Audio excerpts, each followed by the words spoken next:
This is Global Humanist Shop Talk. I'm ML Clark. Come on your ladders, boys, on your ladders. In you go, that's... It's a cheer, Sergeant!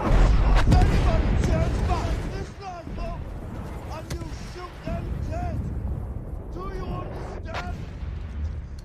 In the opening episode for my 6-part exploration of petronationalism, the making of countries, I explored some of the myths surrounding World War I that shaped our understanding of the nation-state.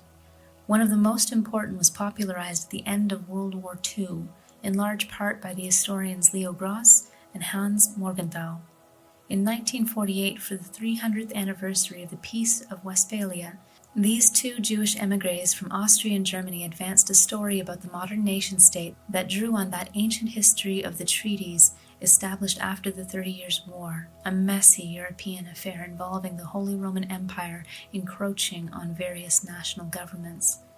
In the version of history these two figures advanced, the Westphalian system in Europe had more or less thrived ever since those supposedly transformative peace treaties up until the breakout of World War I. Back in that episode, I illustrated how the mythic balance of power shaping such a view of history never really existed. Here, though, I want to reframe this Westphalian myth because there are indeed some similarities between what happened at the end of the 30 Years' War and what happened at the end of World War I. Just not the greatest similarities, and certainly not the best for human thriving. In episode 2 of this series, Human Migration in Deep Time, we walked with the human species and its preceding hominid cousins from 2 million years ago, pretty much up to the start of World War I. There, we reflected on the role of migration as a means of natural expansion, responding to various environmental changes, as well as a means of unnatural expansion, especially through the forced displacement of slave populations and other colonizing forces. Interspersed were also reflections on some of the reasons that mobility was restricted, especially in relation to the rise of nations that wanted to build wealth and necessarily saw their project as requiring a strong sense of ownership over its citizens. Rigid borders essentially emerged for administrative, tax-related, and asset-owning purposes to define that these cogs are mine, and through the cultivation of strong ethno-state identities to make the cogs themselves feel pretty proud about the machine they belong to in the process. Did the system stay that way forever? Of course not. Fears of overpopulation, joined with the gradual opening of the world through a broadening network of connected colonies, did for a spell lead to relaxed borders and a strong encouragement for folks to strike out and make their fortune. Only, as those colonies started to see themselves as fully fledged nations too, and wanted more direct control over their wealth production and holdings, tensions surrounding outsiders started to grow again. That's where we left off, at least, on the cusp of World War I, where everything now ties together nicely. In that series on petronationalism, for instance, I also noted that Austrian anxieties about its shared border with Serbia informed its preemptively warmongering actions, and also shaped its overly aggressive reaction to a Bosnian Serb assassinating their Archduke. A strong example, in other words, of how borders and the rigid cultural definitions that underpin them create the pressure points that exacerbate human conflict. And now all the pieces are set to talk about the madness of our last century and how grossly it's distorted our sense of what humans owe to the territories of their birth and the more appropriate limits, if any, to where humans could be free to go.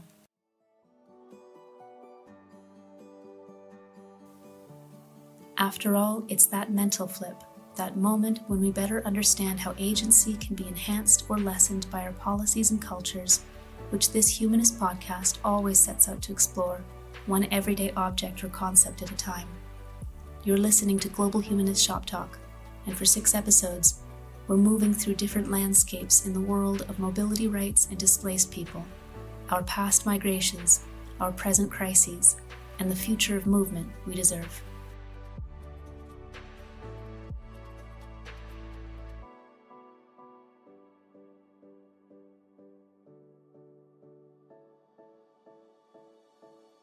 الله أكبر الله.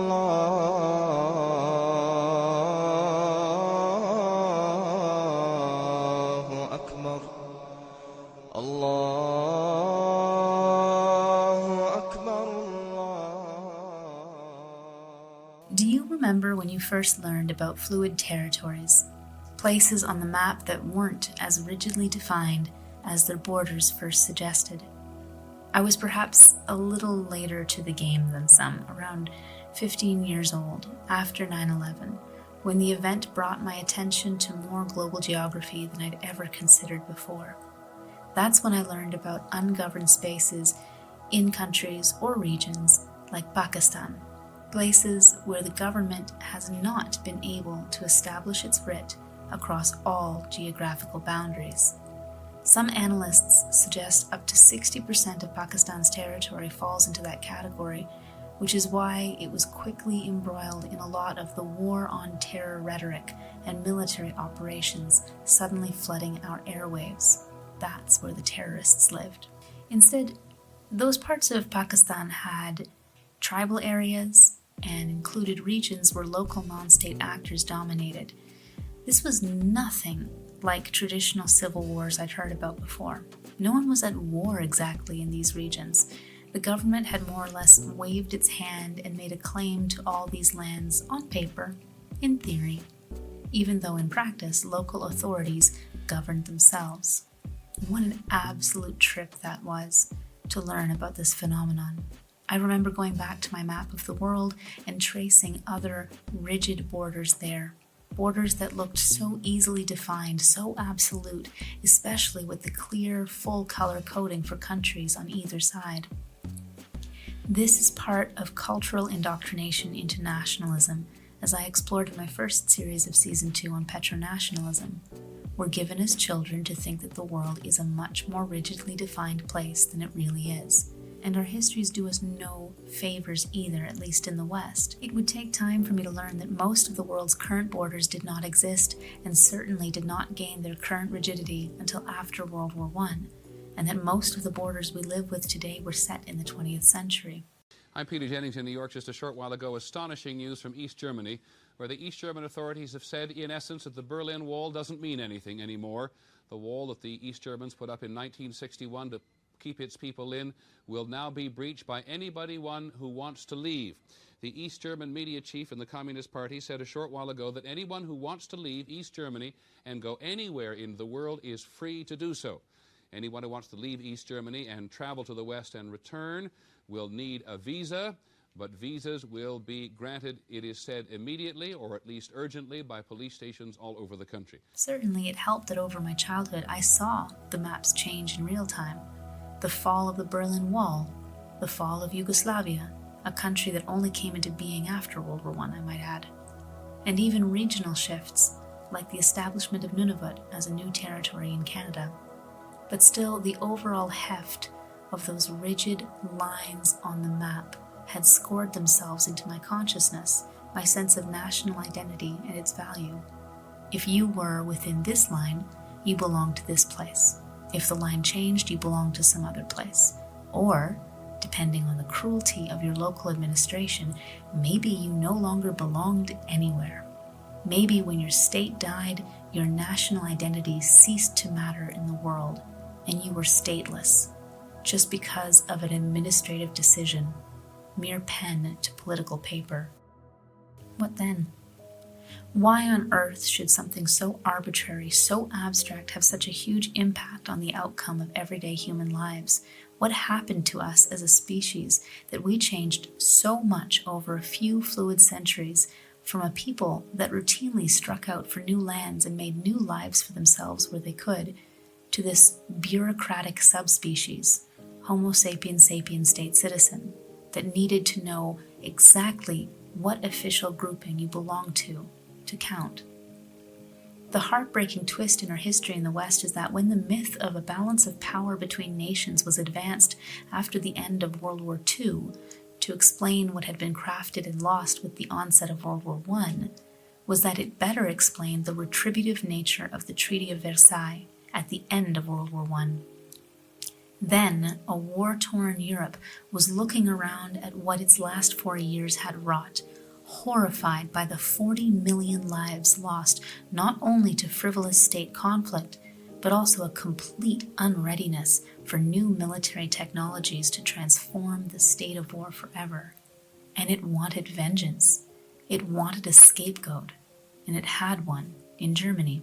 The lines that were drawn up in the Treaty of Versailles weren't meant to restore order so much as to punish Germany severely, taking away 65,000 kilometers squared of its territory, which included around 7 million people.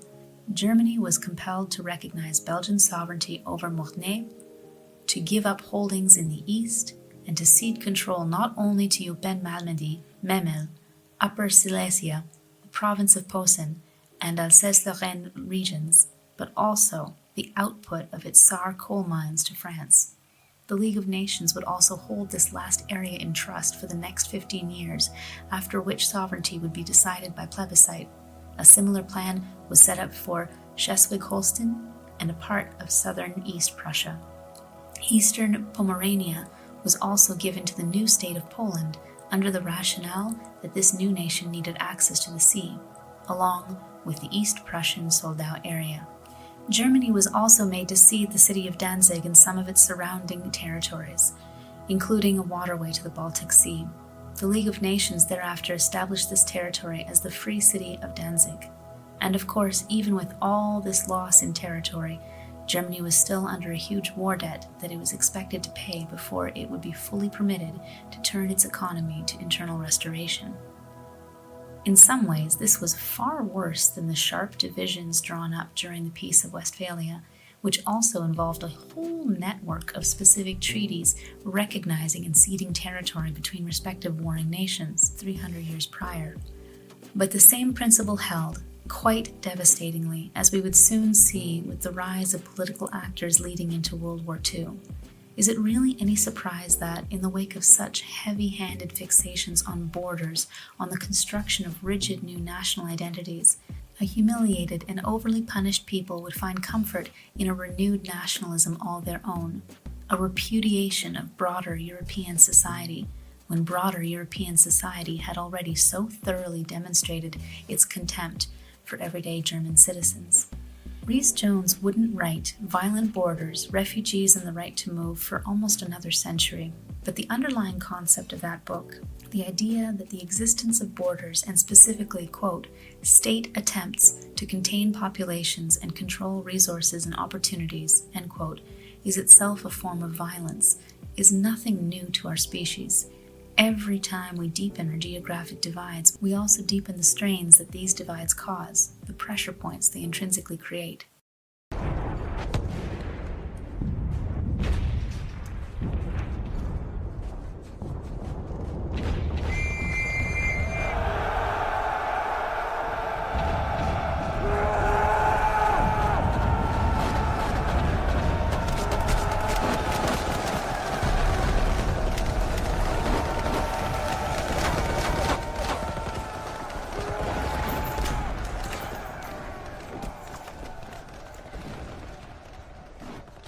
After World War I, this happened in abundance with the creation of fixed and heavily monitored state divisions in Europe.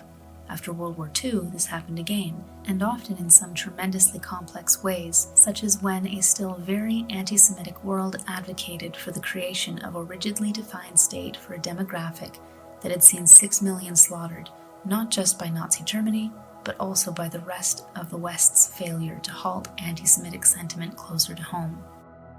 There's far too much material with respect to the intricacies of Israel and Palestine for this series to address, and I haven't even started on the way the Cold War also made strongly delineated territory a deep and abiding concern for the next few decades. But suffice it to say, it is extremely important to remember that after World War II, when the West supported the creation of another Western-styled state in the Middle East, it did so in ways that reflected very little learning about the complexity of creating new borders in our world. And it did so in part because of how it had repurposed much of its own fraught histories of the nation-state. But then again, we covered much of that in other petronationalism episodes where I also explored one of the abiding alternatives that persisted around World War I and World War II, in the form of tribal territories in the Middle East and North Africa that had far less rigid notions of state borders. Right up until when Western powers, either during or recovering from their own wars, sought Arab government concessions to explore and drill for oil. Then, too, it became incredibly important for a given nation to have far more rigid boundaries for itself, if only to clarify exactly who had the right to access and reap the wealth from which of its natural resources. And all this ties together well, doesn't it? Even if a little depressingly. As I noted in the previous episode where we reflected on human migration in deep time, as well as in complex recent histories of feudal and colonial practice, the notion of borders in recent centuries has often involved treating human beings as property as much as the resources on the land itself. And that has royally messed with our ability to set better state policy to account especially for the latest planetary pressures on our livelihoods and the attendant rise of people in desperate need of new homes. When it's ingrained in us that our destiny, our range of opportunities, is contingent on the nation state of our birth in relation to how that state is viewed by the rest of the world, how can we not find ourselves more hung up on those arbitrary lines on our maps than on so many other factors that could unite us as a people? And what will it take? What level of hardship on a global scale will we have to bear witness to before we start to reevaluate our fealty to abstracts over human lives?